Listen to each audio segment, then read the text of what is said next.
So, picture a father sitting on the edge of his daughter's bed. He's reading her a bedtime story. Right. It's this quiet, settled moment at the end of a long day. And then over on the nightstand, his phone buzzes. Of course it does. Exactly.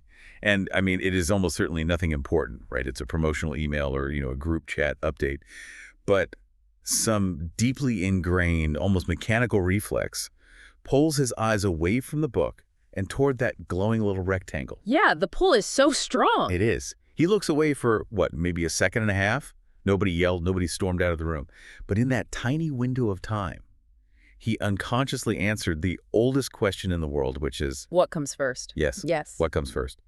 His daughter obviously doesn't have the vocabulary to articulate it, but she felt the temperature in the room drop. She felt her presence get bumped down the priority list by a notification she couldn't even see. It is a really profound opening image from the source material, I think, because we all immediately recognize that automatic reflex. Oh, absolutely. I've done it 100 times. Right. And the father didn't consciously decide that the phone was more important than his daughter. The choice was made for him by this internal script, a habit loop that just prioritized the urgency of a buzz over the importance of the actual human being sitting right in front of him. Wow, yeah. His hand answered a question about his priorities before his conscious mind even knew the question was on the table. That is so true. Well, welcome to the deep dive. Our mission today is to unpack a highly anticipated manuscript by Anna Kriger. It's titled The Better Part, Martha, Mary, and the Choice of Priorities. And we should probably set expectations right up front for you listening. This is not a discussion about time management. No, not at all. Right. We aren't going to review calendar systems or inbox zero strategies or productivity hacks. Thank goodness. Right. We're doing a deep exploration of the invisible frameworks that actually dictate human behavior. We're looking at the hidden scripts that make us constantly choose the urgent over the important, and, how we might actually rewire ourselves to simply look up. Which is much harder than it sounds. Oh, totally. Okay, let's unpack this. Because to understand why that modern father checked his screen, Kriger argues we have to look at the historical archetype of the distracted host. She takes us back 2,000 years to an ancient kitchen in a village called Bethany. We are talking, of course, about the story of Martha and Mary, and the traditional interpretation of this text usually goes something like this. A highly honored guest arrives at their home. Right. Martha immediately throws herself into the grueling work of hosting, cooking, cleaning, serving, all of that.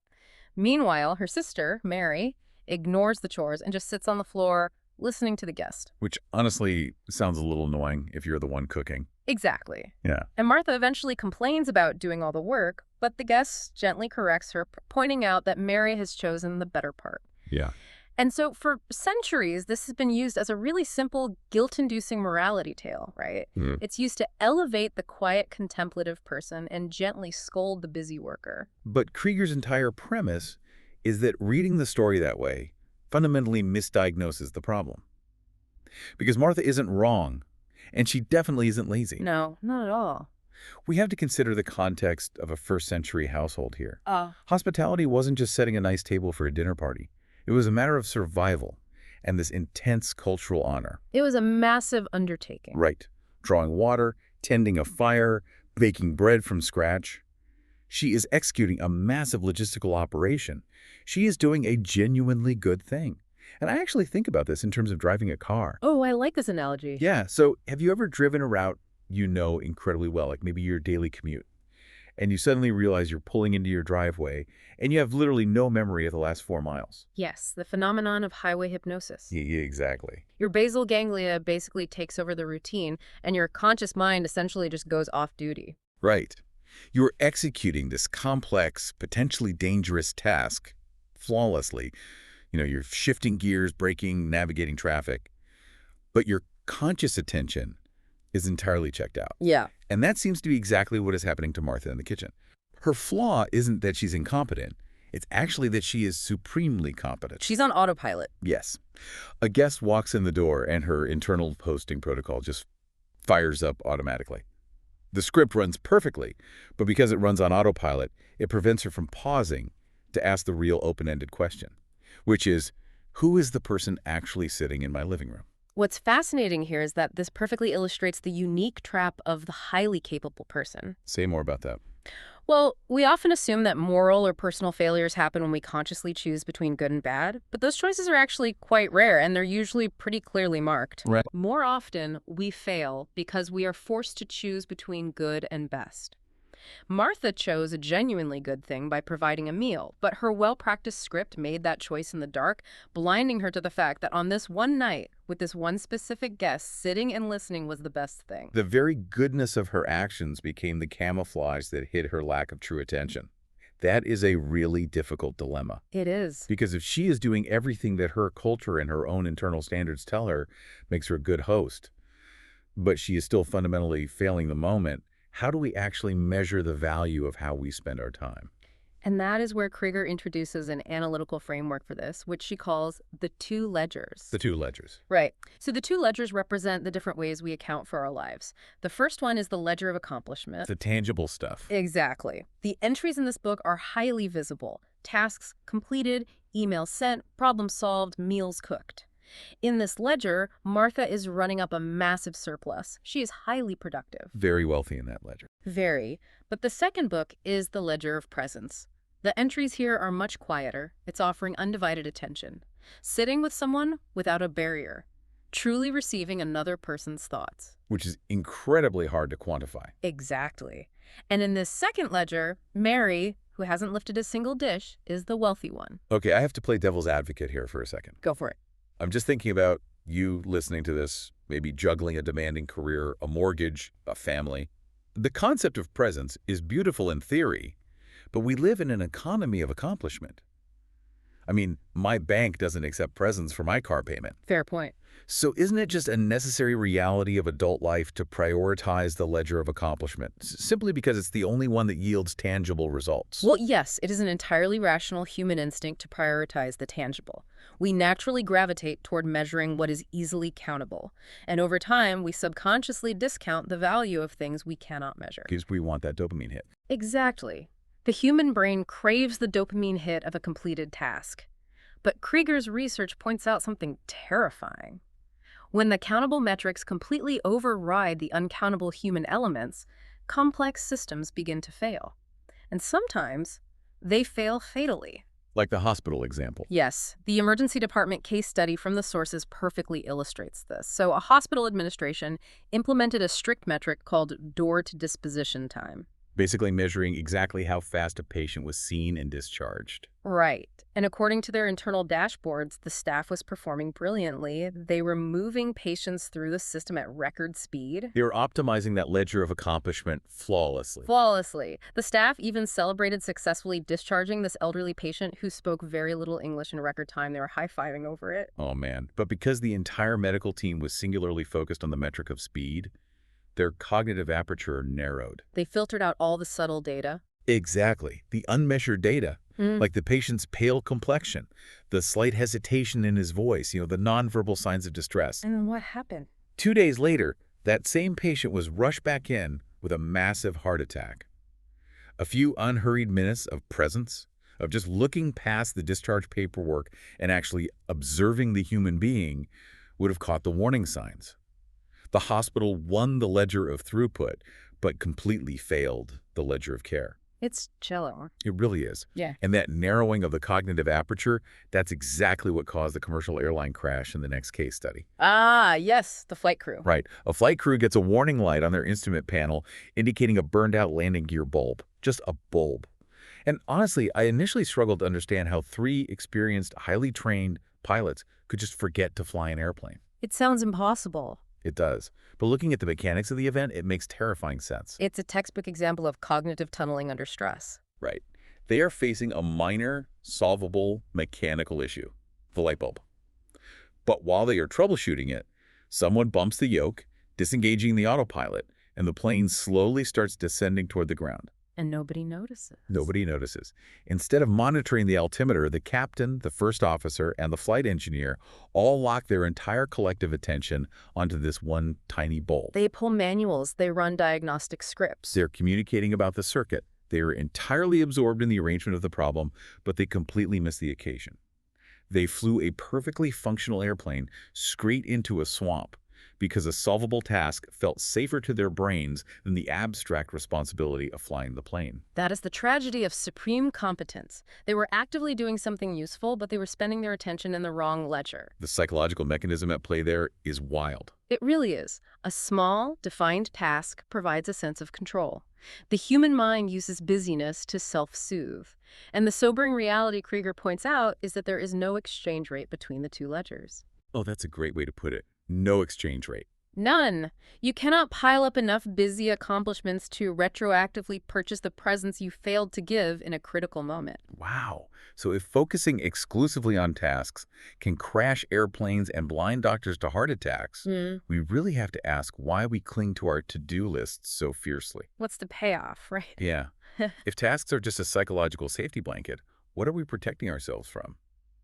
And Kriger argues that busyness is essentially the most socially respectable painkiller available in modern culture. The tray in Martha's hands, or, the smartphone in ours, it's not merely a tool. It functions as a wall. It is a highly effective barrier against vulnerability. Yes. Think about it. As long as I am bustling around a room ensuring everyone has a full glass of water, I am protected from the awkwardness of small talk. Or the risk of genuine intimacy. Or just the sheer discomfort of silence. But Kriger traces the origin of that behavior back to childhood development, doesn't she? Introducing this concept she calls the frightened giver. Yes. The frightened giver. The wall doesn't just appear out of nowhere. We build it because many of us learned early on that our value is inextricably linked to our utility. The unearned love trauma. Exactly. If a child is primarily praised for good grades, completing chores, or being quote-unquote helpful, they internalize a very specific survival rule. Which is, my welcome in this world is conditional based on my usefulness. Right. Therefore, when I am producing, I am safe. When I make myself indispensable to a company or a family, I cannot be abandoned. Which raises an incredibly tough question about how we handle suffering. Because if our baseline assumption is that we must earn our space through constant management, what happens when we encounter a situation that simply cannot be managed or fixed? And that's where the daughter caregiver case study comes in. It addresses this directly. This part of the manuscript is deeply profound. It details a woman managing her mother's gradual decline into severe dementia. It's heartbreaking. It is. The daughter, facing this immense emotional weight, defaults to her professional skill set. She becomes a magnificent project manager of the disease. She creates heavily researched, color-coded pill charts. She optimizes her mother's diet and maintains rigorous logs of every single symptom. Right. And objectively, she is providing excellent logistical care. Absolutely. But the underlying psychology is that the relentless management is shielding the daughter from the unbearable grief of watching her mother disappear. The spreadsheets and schedules are basically her version of Martha's kitchen. Exactly. And it actually took an intervention from an experienced hospice nurse to change the dynamic. The nurse had to gently explain to the daughter that the mother no longer required a project manager. Wow. The medicalization of the mother's final days was actually keeping them apart. To truly be present, the daughter had to put down the charts and simply hold her mother's hand. Which the mechanics of making that shift are incredibly difficult. Because putting down the pill chart means the daughter has to acknowledge that she is losing control, that the disease is winning, and that her mother is dying. The tasks were protecting her from the void. Right. But as Kriger notes, stepping into that void is the only way to achieve actual presence. We have to unlearn the instinct of the frightened giver and accept that love isn't something we purchase through relentless service. Now, if we connect this to the bigger picture, Kriger makes a really significant leap in the manuscript. A huge leap. She argues that this tension between optimizing tasks and maintaining holistic awareness is not just a psychological quirk of stressed-out humans. It is a fundamental structural law of existence. I have to admit, when I first read the source material, I was pretty skeptical of how she scaled this up. It's a big swing. It is. We go from a mother's dementia care to cellular biology and eventually all the way to artificial intelligence. I needed a minute to trace the logical through line connecting an ancient kitchen to a modern algorithm. Well, the through line is the concept of finite resources.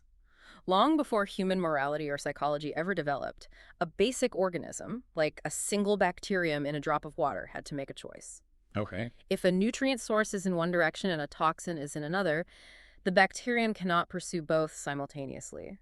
Because it exists in a finite state with limited energy, It must rank its environment into priorities. So prioritizing is the bedrock reality of navigating a world that makes unlimited claims on limited bandwidth. Exactly. But here's where it gets really interesting, because if that law of prioritization scales down to a single cell, it also scales all the way up to the massive artificial intelligence systems we are engineering today. Yes, the logistics engineering case study. Right. So developers build an AI to manage global delivery routes, and they gave the system one primary objective: minimize transportation costs. And as an optimizer, the system performed flawlessly. I mean, it drastically reduced fuel consumption and optimized delivery times. But in the process of minimizing that single countable metric, the AI drastically reduced safety margins for the vehicles. It implemented grueling, unfair schedules for the human drivers, and it completely ignored basic maintenance protocols.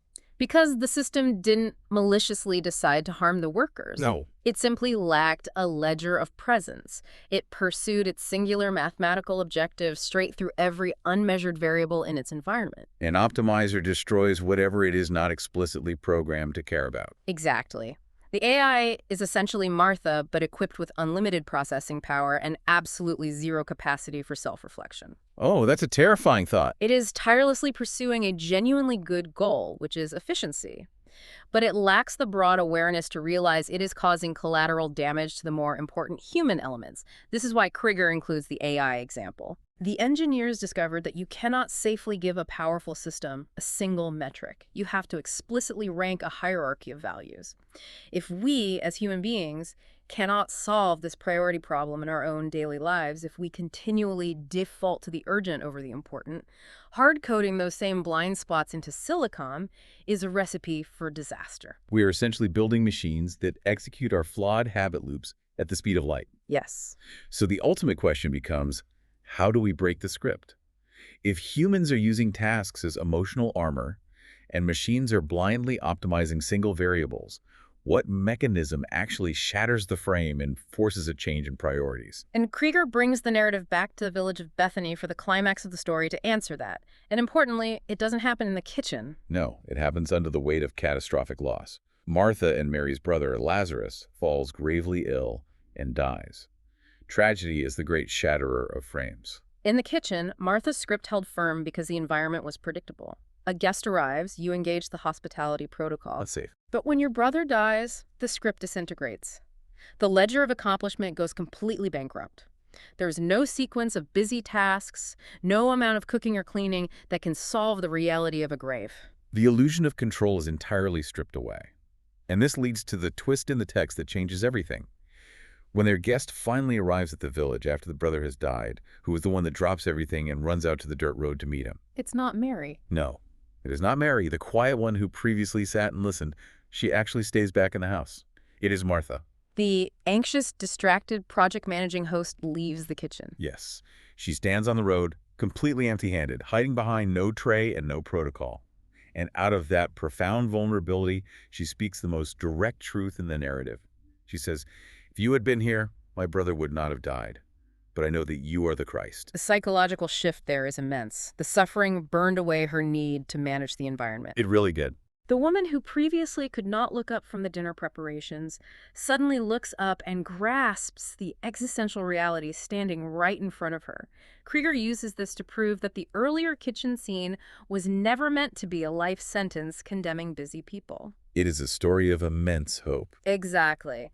The character who struggled the most with distraction ultimately achieves the deepest level of presence.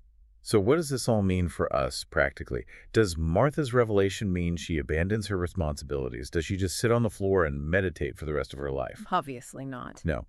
Kriger points out a crucial, easily overlooked detail at the very end of the manuscript. Later in the timeline, after Lazarus is restored, there's another gathering. Another supper is held in Bethany. And what is Martha doing? She is back in the kitchen. She is serving again. But the mechanics of her service have completely transformed. How so? The goal of recognizing these frames isn't to stop doing the dishes or abandon our jobs. Society requires accomplishment to function. The true goal is to reorder the source of the action. Ah, the source. Right. During the First Supper, her service was a defensive wall. It was driven by this frantic, frightened need to prove her utility and earn her place in the room. The frightened giver. Exactly. But by the final supper, her service is an overflow of her presence. She has faced the void, she has been deeply seen and met in her grief, and she knows her value is not conditional on her output. That is beautiful. From that place of secure presence, she willingly picks up the tray again. The doing finally follows the seeing. The doing follows the seeing. That reframes the entire concept of busyness. For you, listening to this right now, this means you do not have to quit your job. Definitely not. You don't have to stop taking care of your family or suddenly renounce all your daily responsibilities. You simply have to pay attention to where your actions are originating. You just have to catch yourself in the very next moment. Just the next one. Yeah, when you feel that sudden, frantic spike of cortisol, urging you to manage a situation, to optimize a schedule, or to hide behind a screen, just pause. Put down the tray. Put down the phone. Look up and genuinely see the person who is sharing the room with you. And what if you fall back into the old script? What if you check the notification anyway? Which we all do. Exactly. That is part of the human process. The profound grace of Kriger's framework is that the better part is always available to you in the very next moment, with zero retroactive penalty for the times you missed it yesterday. I love that. You don't have to get your entire life's ledger balanced perfectly. You just have to aim for presence in the next immediate interaction. Think about the moment this deep dive ends. In just a few seconds, the audio will cut out and silence is going to rush into your headphones. This is coming. It is. And I guarantee you, the very first reflex your brain will generate is an urge to check a notification, open your email, or start a new task just to fill the stillness. It is that 1.5-second window we talked about at the beginning. The reflex. The reflex. Before your hand automatically moves to the screen, before the script takes over, pause. Ask yourself, is this the urgent shouting or the important whispering? You have the power to make that choice right now in the quiet.